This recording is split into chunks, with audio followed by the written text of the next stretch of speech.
Hi everyone, welcome back to our channel. ఈరోజు మేము కరుంగలి మాల కోసం పాతాళ శంభు మురుగన్ టెంపుల్కి అయితే వెళ్తున్నాము. ఎస్, కరుంగలి మాల హీరో ధనుష్ అండ్ సాయి పల్లవి ఎప్పుడైతే దాని విశిష్టత గురించి చెప్పారో మాకు కూడా దాన్ని ధరించాలనిపించింది. అందుకని మేము కూడా డిసైడ్ అయ్యాం, దాన్ని తెచ్చుకొని మేము కూడా ధరించాలనేసి. బెంగళూరులో మేముంటున్న ఏరియా నుండి ఎర్లీ మార్నింగ్ 5కి అయితే స్టార్ట్ అయ్యాము బైక్ పైన. మా లక్ అయితే నిజంగా చాలా చాలా బాగుంది ఈరోజైతే. ఎందుకంటే ముందు రోజైతే పిచ్చిగా పడింది రెయిన్. ఈరోజు కూడా పడిద్దేమో అనుకున్నాం, కానీ మేము రిటర్న్ అయ్యే వరకు ఎటువంటి రెయిన్ డ్రాప్ కూడా పడలేదు దారిలో. అందుకే ఫెంటాస్టిక్ డే అనాలనిపించింది నాకైతే.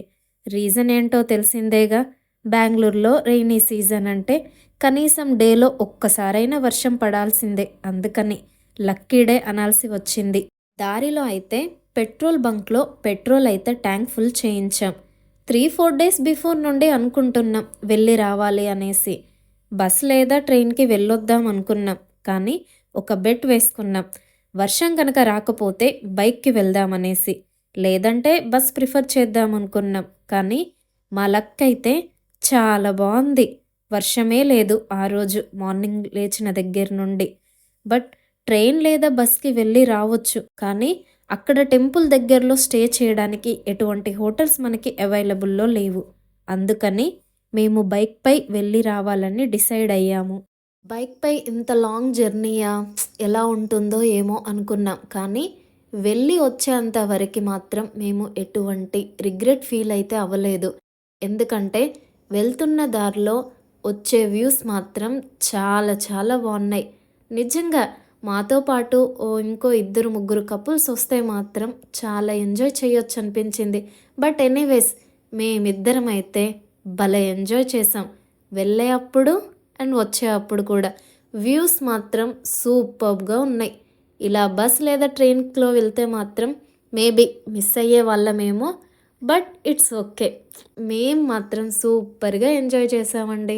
ఎక్కడ ఆగాలనిపిస్తే అక్కడ ఆగి ఫొటోస్ తీసుకొని ఆ వ్యూ మొత్తం ఆస్వాదించి మెల్లిగా బయలుదేరిపోయాం. నిజంగా జర్నీ మాత్రం ఆసమ్ అండి చెప్పడానికి. ఈ వీడియోలో పాతాళ శంభు మురుగన్ టెంపుల్ ఎక్కడ ఉంది, మన తెలుగు డిస్ట్రిక్ట్స్ నుండి పాతాళ శంభు మురుగన్ టెంపుల్కి ఎలా వెళ్ళాలి, టెంపుల్ నియర్ బైలో ఎక్కడ స్టే చేయాలి, పాతాళ శంభు మురుగన్ టెంపుల్ యొక్క విశిష్టత ఏమిటి, ఆ టెంపుల్లో లభించే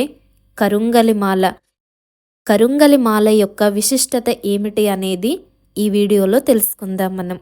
ఇప్పుడు మనం మన తెలుగు డిస్ట్రిక్ట్స్ నుండి ఎలా రావాలో చెప్తాను. పాతాళ శంభు మురుగన్ టెంపుల్ తమిళనాడులోని దిండిగల్కి 24 కిలోమీటర్ దూరంలో ఉంటుంది.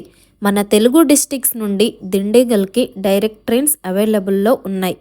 పాతాళ శంభు మురుగన్ టెంపుల్ సిటీకి దూరంలో రూరల్ ఏరియాలో ఉంటుంది. టెంపుల్ నియర్ బైలో మనకి రూమ్స్ లభించవు. మనం దిండిగల్లోనే స్టే చేయాల్సి వస్తుంది. దిండిగల్ బస్ స్టాప్కి నియర్ బై ఏరియాలో మనకి హోటల్స్ అందుబాటులో ఉన్నాయి.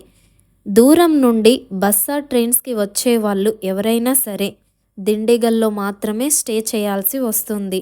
ఇక్కడ హోటల్స్ అన్నీ అవైలబుల్లో ఉన్నాయి. ఈ వే మాత్రం చాలా బ్యూటిఫుల్గా ఉంటుంది. మెయిన్గా వింటర్ అండ్ రైనీ సీజన్లో పచ్చటి పొలాలతో నిండిపోయి చాలా అద్భుతంగా కనిపిస్తుంది. ఇక్కడ కనిపిస్తున్న బోర్డు నుండి నియర్లీ 4 కిలోమీటర్స్ ఉంటుంది టెంపుల్. ఈ టెంపుల్ ఉన్న లొకేషన్ చూడండి ఎంత పీస్ఫుల్గా ఉందో. ఇక్కడే మేమైతే బైక్ పార్క్ చేసాం అండ్ నెక్స్ట్ టెంపుల్లోకి వెళ్ళి దర్శనం చేసుకోవాలి. ప్రజెంట్ అయితే ఈ పార్కింగ్ ఏరియాలో కన్స్ట్రక్షన్ అయితే జరుగుతూ ఉంది. ఇదే టెంపుల్ యొక్క ఎంట్రన్స్. ఇక్కడ నుండే టెంపుల్ లోపలికి వెళ్ళాల్సి ఉంటుంది. ఇక్కడ టెంపుల్ ఎంట్రన్స్లోనే కరుంగలి మాల, రుద్రాక్ష మాలలు, ఇతర పూజా ఐటమ్స్ కూడా అమ్ముతున్నారు. ఈ టెంపుల్ ముందు కనిపిస్తున్న విగ్రహం పేరు కరుక్కు స్వామి. తమిళనాడు ప్రజలు ఈ కరుక్కు స్వామిని గ్రామ రక్షకుడిగా పూజిస్తారు. ఇక్కడ ఉన్న క్యూ లైన్లో నుండి మనం టెంపుల్ లోపలికి వెళ్ళాల్సి ఉంటుంది. ఈ టెంపుల్లో మెయిన్గా సాటర్డే అండ్ సండే మాత్రం చాలా రష్గా ఉంటుంది. మేము మాత్రం ఫ్రైడేనే వచ్చేసాం. ఈ క్యూ లైన్ బయట 2 కిలోమీటర్స్ వరకు ఉండొచ్చంట వీకెండ్స్లో మాత్రం. వెళ్ళే వాళ్ళు వీలైనంత వరకు వీక్ డేస్లో మాత్రమే వెళ్ళడానికి ట్రై చేయండి. ఇక తప్పదనుకున్నప్పుడు వీకెండ్స్లో రండి. ఈ క్యూ లైన్లో వెళ్తున్నప్పుడు మనకి ఎడమ వైపున గణపతి కనిపిస్తాడు. గణపతిని దర్శనం చేసుకొని నెక్స్ట్ మురుగన్ దర్శనం చేసుకోవాలి. మీ అందరికీ తెలిసిందే, తమిళ్ యాక్టర్ ధనుష్ అండ్ సాయి పల్లవి వాళ్ళు ధరించిన కరుంగలి మాల గురించి, పాతాళ శంభు గురించి చెప్పిన తర్వాత ఈ టెంపుల్కి రష్ అనేది చాలా ఎక్కువైంది. ఇదే మెయిన్ టెంపుల్. ఇలా లెఫ్ట్ నుండి స్టెప్స్ దిగి కిందకి వెళ్ళాలి. టోటల్ 18 స్టెప్స్ ఉంటాయి. లోపల ఫోటోగ్రఫీ అలౌ లేదు, అందుకని వీడియో తీయలేదు. కింద 16 అడుగుల విస్తీర్ణంలో టెంపుల్ ఉంటుంది. దేవుడిని దర్శించుకోవాలి. ఈ టెంపుల్ లోపల హుండీ ఉండదు. అలాగే హారతి ఇచ్చే టైంలో మనం అమౌంట్ ఇచ్చినా కూడా తీసుకోరు. లోపల దర్శనం కోసం వెళ్ళిన ప్రతి ఒక్కరికి విభూతి ఇస్తారు. తప్పకుండా తీసుకోండి. ఇక్కడ కనిపిస్తుంది కదా, ఇది పాతాళ శివాలయం. మనం కిందకి వెళ్ళకూడదు, ఇక్కడి నుండే దర్శించుకోవాలి. ఇక్కడ వచ్చిన వారికి అన్నప్రసాదం కూడా ఫ్రీగా లభిస్తుంది. ఇక్కడికి వచ్చి భోజనం చేసి వెళ్ళండి. ఈ టెంపుల్ యొక్క హిస్టరీ అయితే తెలుసుకుందాం మనం ఇప్పుడు.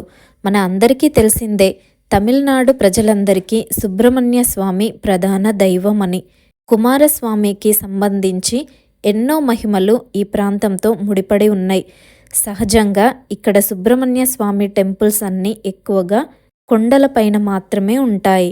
సుబ్రహ్మణ్య స్వామి ప్రధాన 6 టెంపుల్స్లో 5 టెంపుల్స్ మాత్రం కొండపైనే ఉంటాయి. ఒకటి మాత్రం సముద్ర తీరంలో ఉంటుంది. అది తిరుచెందనూర్ సుబ్రహ్మణ్య స్వామి టెంపుల్. కానీ ఈ టెంపుల్ మాత్రం భూమి లోపల ఉంటుంది, అండర్ గ్రౌండ్లో. అందుకే ఈ టెంపుల్ని పాతాళ శంభు మురుగన్ టెంపుల్ అని పిలుస్తారు. ఈ టెంపుల్ ప్రత్యేకత ఏమిటంటే, ఈ టెంపుల్లో దొరికే కరుంగలి మాల. ఈ టెంపుల్ ఎంట్రన్స్లో కరుంగలి మాల అమ్ముతున్నారు. 6 mm అయితే 1200, 7 mm 1500, 8 mm 1600, 10 mm అయితే 2000 వరకు ఉంటుంది. బయట కూడా అమ్ముతున్నారు. ఇది ఏది ఒరిజినల్ ఏది డూప్ అనేది తెలీదు. కాబట్టి ఈ టెంపుల్లో కరుంగలి మాల స్వామివారి మెడలో వేసి 45 days పూజ చేసి ఇస్తారు మనకి. ఇక్కడ మాల లెంత్ని బట్టి ప్రైస్ ఫిక్స్ చేశారు. నేను మాత్రం 6 mm తీసుకున్నాను. మా హస్బెండ్ వచ్చేసి 8 mm తీసుకున్నాడు. ఈ కరుంగలి మాల వలన మెయిన్ యూజ్ ఏంటంటే, నెగిటివ్ ఎనర్జీ మన దరికి చేరదు అని. అంతే తప్పించి ఇది వేసుకుంటే ఏదో కోటీశ్వరులం అయిపోతామని మాత్రం కాదు. జస్ట్ ఫర్ పాజిటివ్ ఎనర్జీ అంతే.